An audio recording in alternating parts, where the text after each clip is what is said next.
رب العالمين والعاقبة للمتقين والصلاة والسلام على سيد الأنبياء والمرسلين وعلى آله وأصحابه أجمعين ومن تبعهم بإحسان إلى يوم الدين. أما بعد فأعوذ بالله من الشيطان الرجيم. بسم الله الرحمن الرحيم. إنهم فتية آمنوا بربهم وزدناهم هدى. صدق اللہ العظیم. میرے محترم بھائیو، بزرگ اور دوستو، گزشتہ ہفتے بھی میں نے بات عرض کی تھی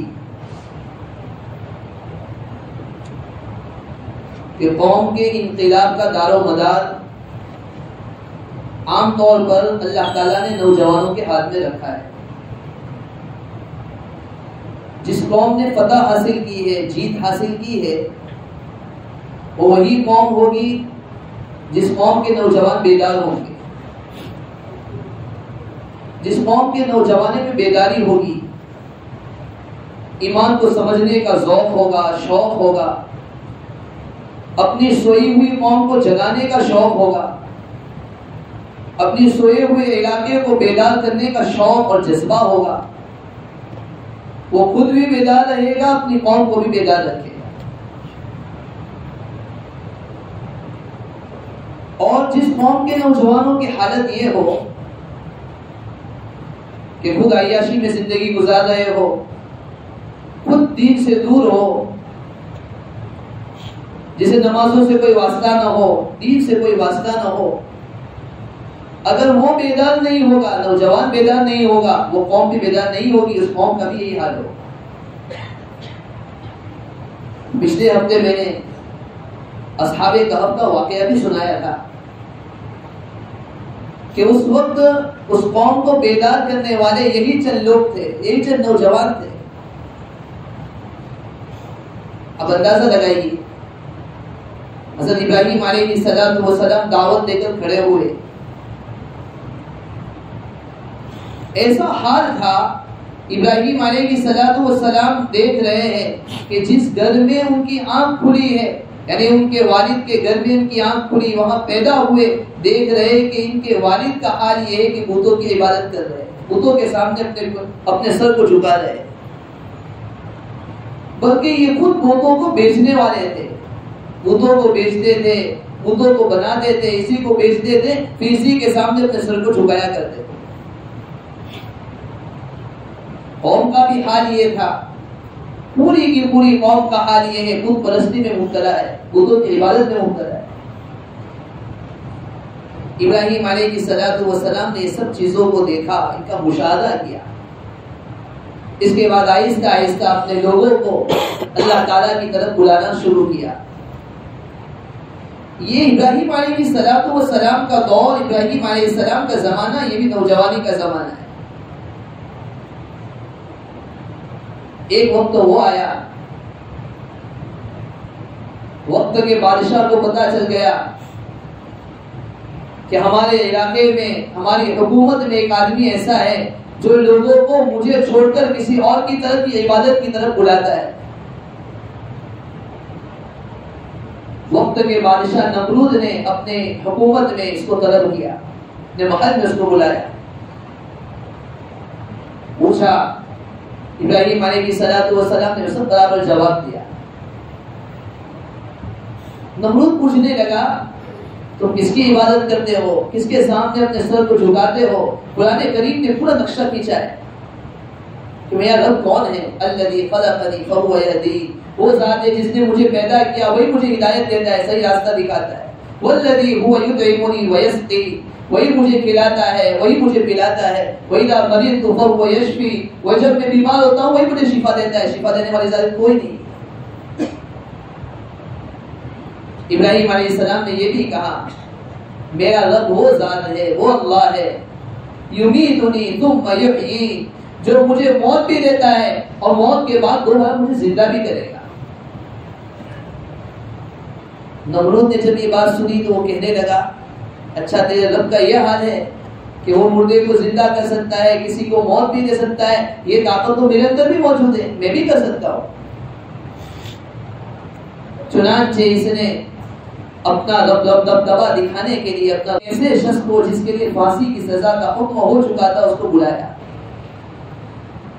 اس کی پھانسی کی سزا متعین تھی.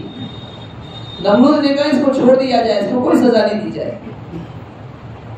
اور ایک ایسا شخص جس کے لیے پھانسی کی سزا کا حکم نہیں تھا اس کو بلایا گیا اور لوگوں کے سامنے اس کو قتل کر دیا. اور اس نے کہا دیکھو مجھے پاس بھی یہ طاقت موجود ہے.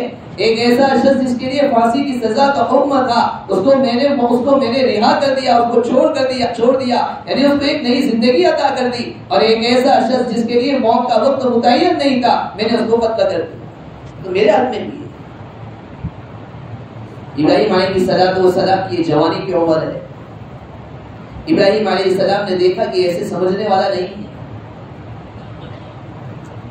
ابراہیم علیہ السلام نے فرمایا میرا رب وہ ہے جو مشرق سے سورج نکالتا ہے اور روزانہ مغرب کے اندر غروب کرتا ہے. فإن الله يأتي بالشمس من المشرق فأت بها من المغرب. ابراہیم علیہ السلام نے فرمایا اللہ سورج کو مشرق سے نکالتا ہے, مغرب میں غروب کرتا ہے. اگر تجھ میں طاقت ہے تو مغرب سے نکال کر بتا. نمرود ہکا بکا رہ گیا. فبہت الذی کفر, یہ کافر شخص ہکا بکا رہ گیا, یہ تو کیسے کر سکتا ہے. یہ تو ابراہیم علیہ السلام کا زمانہ جوانی کا زمانہ ہے. لوگوں میں بات پھیلتی گئی کہ ایک ایسا شخص ہے جو ہمارے بتوں سے نفرت کرتا ہے, کسی اور رب کے سامنے پوجا کرنے کے لیے عبادت کرنے کے لیے کہتا ہے. ایک دن میلہ لگا ہوا ہے, پوری کی پوری قوم میلے میں اور عیاشی کے اندر میلے کے اندر چلی گئی. ابراہیم علیہ السلام سے بھی کہا کہ آپ آئیں گے, آپ چلیں گے ہمارے ساتھ, آپ بھی ہمارے ساتھ چلیے. ابراہیم علیہ السلام نے کہا نہیں سقیم, میں تو بیمار ہوں, میں آنے والا نہیں. پوری کی پوری قوم میلے میں چلی گئی. کچھ ہی دیر کے بعد ابراہیم علیہ السلام اس عبادت خانے میں داخل ہوئے جہاں بہت سارے بت رکھے ہوئے تھے. ابراہیم علیہ السلام نے تمام بتوں کو توڑ دیا. ایک بڑا بت تھا اس کو رہنے دیا, اور جس کلہاڑے سے تمام بتوں کی گردن کو اڑایا تھا, توڑا تھا, اسی کلہاڑے کو اس بڑے بت کے گردن کے اندر رکھ دیا. چلے گئے. شام ہوئی, سب اپنے میلے سے اپنے اپنے گھر کی طرف لوٹے, اور ان کی عادت تھی اپنے عبادت خانے میں آتے تھے, جاتے ہوئے آتے ہوئے عبادت کیا کرتے تھے. عبادت خانے میں آ کر دیکھا کہ ہمارے بتوں کو تو یہ حال کر دیا ہے, تمام کے تمام بتوں کو توڑ دیا گیا ہے. بادشاہ وقت تک بھی بات پہنچ گئی کہ کوئی شخص ایسا ہے جس نے سارے بتوں کو توڑ دیا. لوگ پریشان ہیں, یہ کس نے کیا ہوگا؟ من فعل هذا بآلهتنا, یہ ہمارے معبودوں کے ساتھ یہ برتاؤ کس نے کیا ہے, کس نے سلوک کیا؟ انه لمن الظالمین, یہ تو بڑا ظالم آدمی معلوم ہوتا ہے. یہ کون ہے؟ قرآن نے یہاں لوگوں کا جملہ استعمال کیا ہے. قالوا سمعنا فتى يذكرهم يقال له ابراہیم. قرآن نے کہا اس وقت لوگوں نے یہ کہا ہم نے سن رکھا ہے کہ یہاں پر ایک شخص رہتا ہے, ایک نوجوان ہے. سمعنا فتى يذكرهم, ایک نوجوان ہے جن کا تذکیر بتوں کا تذکرہ کیا کرتا تھا. يقال له ابراہیم, جس کا نام ابراہیم ہے, ہو سکتا ہے اسی نے کیا ہو. دیکھو قرآن نے فتن کا جملہ استعمال کیا, فتن کا کلمہ استعمال کیا. وہ ابراہیم علیہ السلام کی دعوت دے رہے ہیں.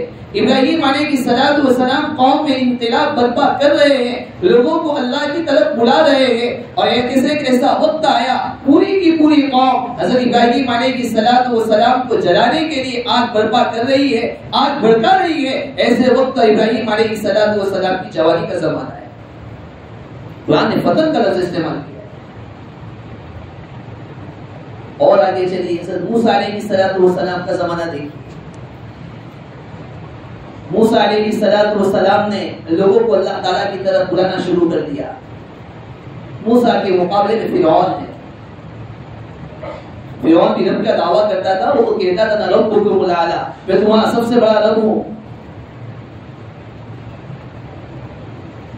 اس کی حکومت میں تمام لوگ اس کی عبادت کیا کرتے. حضرت موسیٰ علیہ السلام اسرائیلی تھے, بنی اسرائیل سے تعلق رکھنے والے تھے. ایک مرتبہ حضرت موسیٰ علیہ السلام گزر رہے, راستے میں دیکھا دو شخص جھگڑ رہے کرنے والا تھا اور ایک قیمتی تھا، یعنی فرعون کے خاندان سے تعلق رکھنے والا تھا. دونوں آپس میں جھگڑ رہے ہیں. اسرائیلی نے دیکھا کہ موسیٰ علیہ السلام کا گزر ہو رہا ہے. اس نے موسیٰ علیہ السلام کو آواز دی، بلایا اپنے پاس. موسیٰ علیہ السلام آئے اور موسیٰ علیہ السلام نے اس قبطی کو ایک مکہ لگایا، ایک تماچا مارا. جیسے ہی اسے ایک مکہ مارا وہ قبطی فوراً مر گیا. فَوَكَذَّبُ مُوسَىٰ فَقَضَىٰ عَلَيْهِ. غور کرنے کا مقام ہے، سوچنے کی بات ہے. موسیٰ علیہ السلام نے ایک مکہ مارا اور اس کا کام تمام ہو گیا. حضرت موسیٰ علیہ السلام کا ارادہ اس کو مار ڈالنے کا نہیں تھا، اس کو ختم کرنے کا نہیں تھا، بس اصلاح کے لیے حضرت موسیٰ علیہ السلام نے ایک تماچا مارا. اور موسیٰ علیہ السلام کا تماچا اتنا خطرناک تھا، اتنا سخت تھا، اتنا شدید تھا کہ وہ تو فوراً وہی مر گیا. بعض حضرات نے لکھا ہے، معلوم ہوتا ہے حضرت موسیٰ علیہ السلام کا زمانہ یہ جوانی کا زمانہ تھا.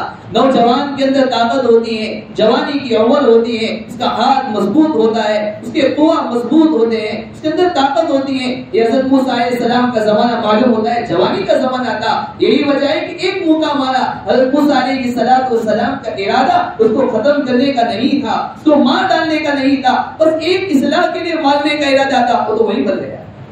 جوانی کا زمانہ ہے، نوجوان انقلاب برپا کر سکتا ہے. حضرت نبی علیہ السلام نے 40 سال کے عمر میں نبوت کا دعویٰ کیا.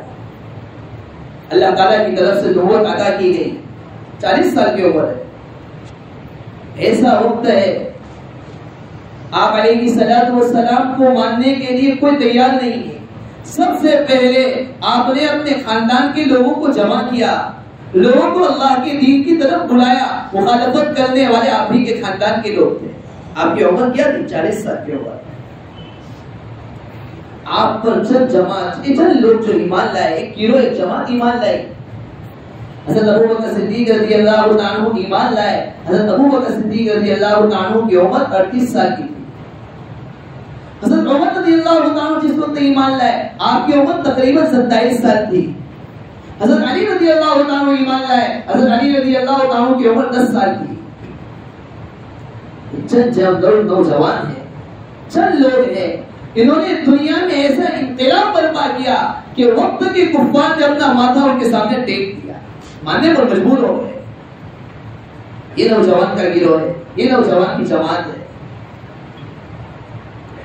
نبی علیہ السلام نے اپنے انتقال سے پہلے حضرت اسامہ بن زید رضی اللہ عنہ کو ایک لشکر لے کر بھیجا. ان کی عمر کیا تھی؟ 18 سال کی عمر. محمد بن قاسم نے اسلام کی فتح، اسلام کے لیے ایک لشکر لے کر روانہ ہوئے. ان کی عمر کیا تھی؟ 17 سال. اندازہ لگائیے آج ہماری قوم کا نوجوان اتنی عمر میں اپنا گھر نہیں سنبھال سکتا ہے، اپنے گھر کی دیکھ بھال نہیں کر سکتا ہے.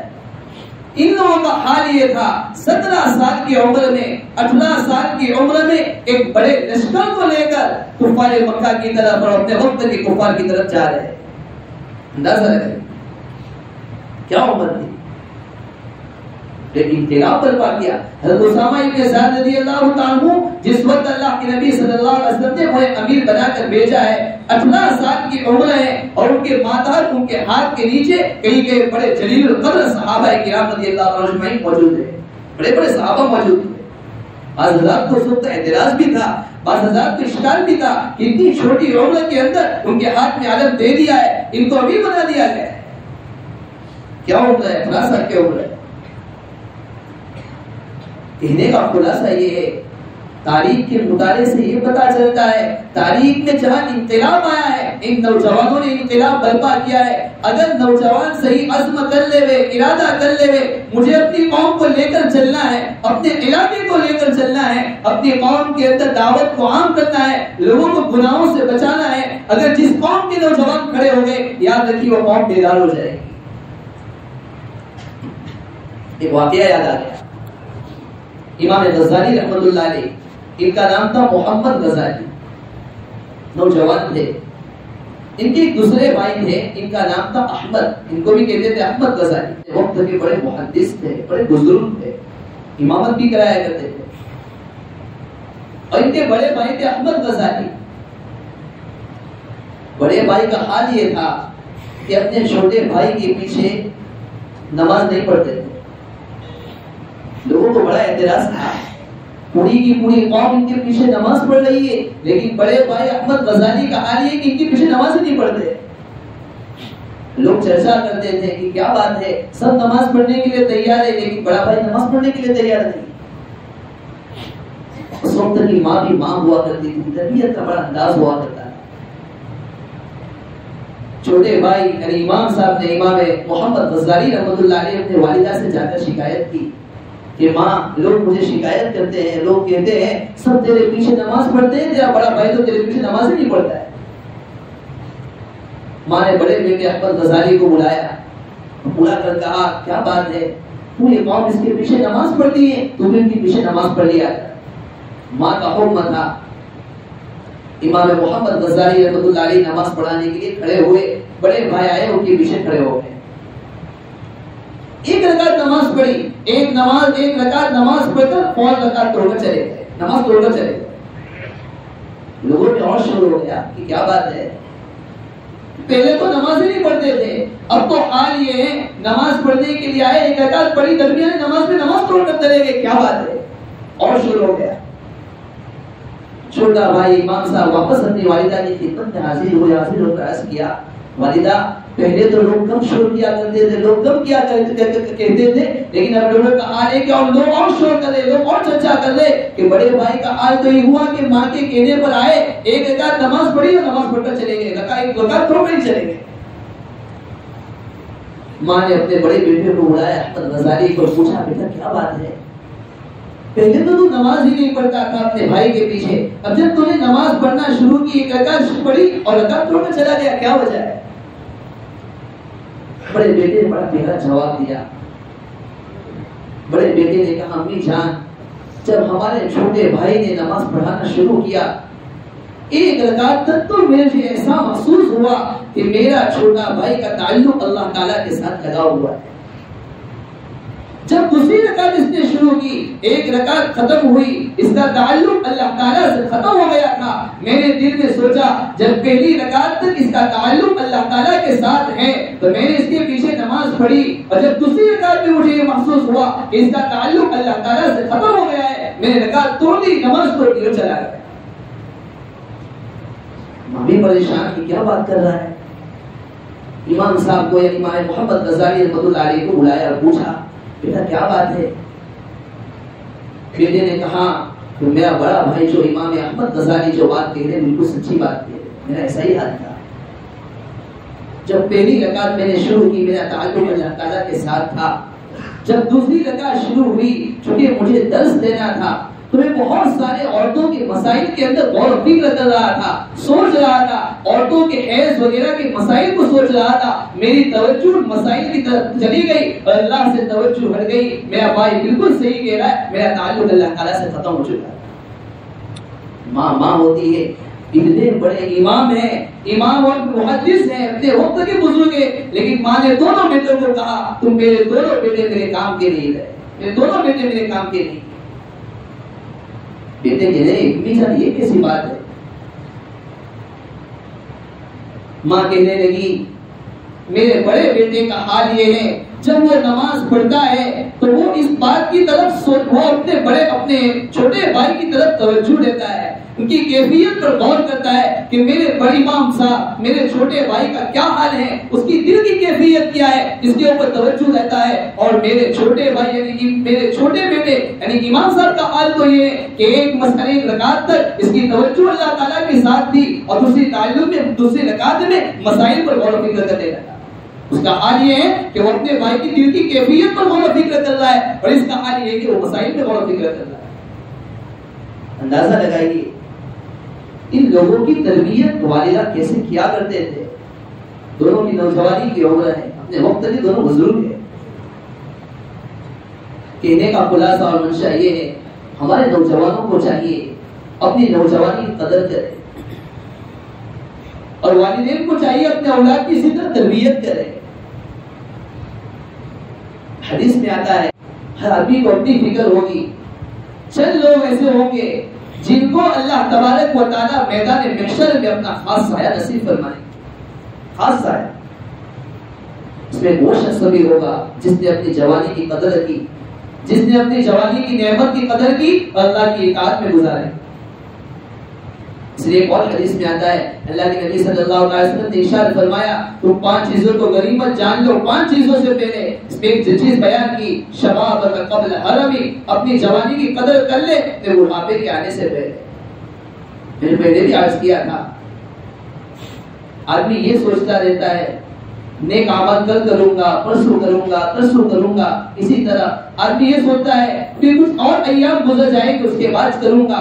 آدمی کی جوانی گزر جائے گی, بڑھاپے میں قدم رکھ دے گا, اب پیر چلنے سے عاجز ہو جائیں گے, اب آنکھ دیکھنے سے عاجز ہو جائے گی, اب اچھی باتیں سننے کے لیے کان کو سننے کے لیے تیار ہے, سننے کی کوشش کر رہا ہے لیکن کانوں تک آواز نہیں پہنچ رہی ہے. اب قرآن پڑھنے کے لیے تیار ہے, آنکھوں سے دیکھ رہا ہے لیکن کچھ نظر نہیں آ رہا ہے. یہ زمانے کے آنے سے پہلے ہم سب کو چاہیے اپنی جوانی کی قدر کریں. اللہ تعالیٰ شاہوں سے دعا ہے اللہ تعالیٰ ہم سب کو اپنی جوانی کی قدردانی کی توفیق عطا فرمائے. آمین. وآخر دعوانا الحمدللہ رب العالمین.